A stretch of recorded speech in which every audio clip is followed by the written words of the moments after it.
ဒီ blog လေးကတော့ခီရီသမပွဲနေ့မှာကျောင်းလိုက်ပြီးတော့ခီရိုအိမ်ကတသားလေးပုံလေးခွဲစိတ်ခံဝင်မှာကိုလိုက်သွားရင်းနဲ့ရိုက်ဖြစ်ခဲ့တဲ့ blog လေးပါဆိုတော့ခီရီရဲ့ blog လေးကိုစိတ်ဝင်စားဆိုလို့ရှိရင်တော့ခီရီရဲ့ channel လေးကို like and subscribe လေးလုပ်ခဲ့ပြီးတော့အဆုံးထိလိုက်ပါကြည့်ပေးကြပါဦးနော်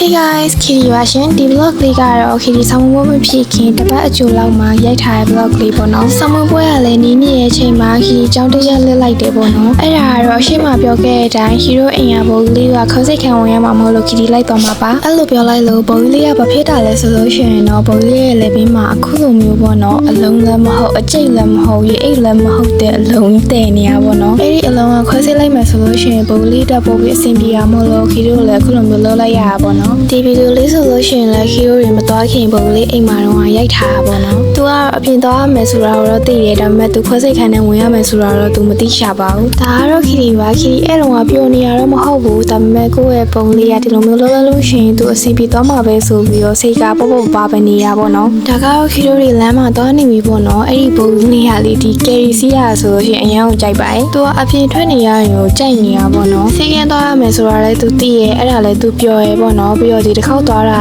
လည်းခီရီရဲ့ခီရီဖေဖေရောမမေရောပါတာဆိုတော့လူဆုံးသက်ဆုံးနဲ့သူတော်တော်လေးပြောနေပါ යි အခုချိန်နေတဲ့သူတွေရဲ့အိမ်မှာရောခီရီလိုမျိုးခွေးလေးမွေးထားကြလားတော့မသိဘူးပေါ့နော်ခွေးလေးတို့တော့ပြောရတာအကောင်ကြီးကနေတာမဟုတ်ဘူးပေါ့နော်ခွေးလေးမဟုတ်ရင်တော့မအကြောင်းလေးတွေပါလေးတော့မွေးထားကြမယ်လို့တော့ထင်ပါတယ်ဒါကတော့ခီရိုတွေစီကန်းကိုရောက်ပါပြီစီကန်းမှာကျတော့တီးပိုင်ရှင်လေးရနှစ်ယောက်ဝင်လို့ရတယ်ပေါ့နော်အဲ့ဒါနဲ့ခီရီဖေဖေနဲ့မီမီနဲ့ဝင်သွားတယ်ခီရီကတော့အပြင်မှာပဲစောင့်နေပါတယ်မခွဲခင်မှာဘိုးလေးကိုမေးဆေးပေးရတော့ဘာလို့နဲ့ကြတော့အချိန်နဲ့ပေးရတယ်ပေါ့နော်အဲ့ဒါနဲ့ပဲခီရီအပြင်မှာအကြာကြီးပဲစောင့်နေလိုက်ရတယ်ပေါ့နော်စောင့်နေရခီရီစိတ်လဲပူနေရနဲ့အဲ့ဒီတစ်လျှောက်လုံးဖျားစားတွေပဲအသေးရွတ်တာပေါ့နော်ဒီလိုပါပဲတရိတ်ဆန်လေးမွေးပြီးသွားလို့ရှိရင်တန်ရုံးစရာလည်းဖြတ်လို့မရတော့တခုခုဖြစ်ပြီဆိုလို့ရှိရင်လည်းစိုးရင်တကြီးနဲ့စိတ်ပူရတာကတော့အမြဲပဲပေါ့နော်ဘုံကလေးစပြီးတော့ခွဲစိတ်ခိုင်နဲ့ဝင်သွားပြီဆိုတာနဲ့ခီရိုတွေကအိမ်ပြန်လို့ရပြီပေါ့နော်ဒါပေမဲ့ခီရိုကတော့စိတ်မချတာရောစောင့်နေချင်တာနဲ့ပဲအိမ်မပြန်ဘဲနဲ့အပြင်မှာပဲစောင့်ပါတယ်အဲ့ချိန်မှာခီရိုတွေကမနှက်စာလုံးဝမစားလာခဲ့ပါဘူးအဲ့ဒါနဲ့အပြင်မှာပဲစားလိုက်ရပါတယ်အချိန်ကလည်းတော်တော်လေးကိုနေလည်နဲ့ကတ်နေပြီပေါ့နော်ခီရိုက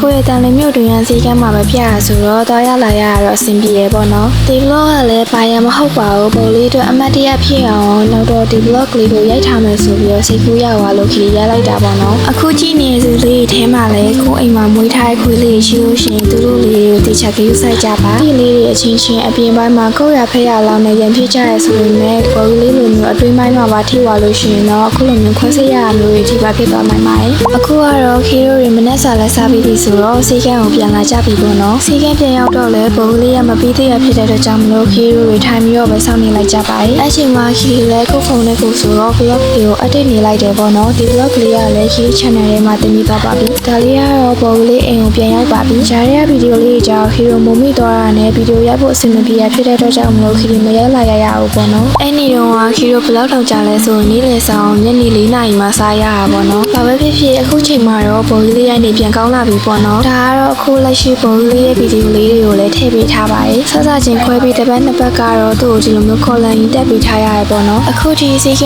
တော့ပြတ်နေရတော့မှဆိုပေမဲ့ဘုံလေးတစ်ပြေးပြေးနဲ့အဆင်ပြေတော့အမြင်ရတဲ့နေခီရိုမီတာဆိုတော့ဂျင်းနဲ့နေပါပြီအဲ့တော့ကိုယ့်အိမ်မှာမွေးထားတဲ့တီလေးရှိလို့ရှိရင်လည်းတေချာကြည့်ဆိုင်ကြပါရှင်ဒီနေ့ကတော့ဒီလောက်ပါပဲနော်ဘိုင်ဘိုင်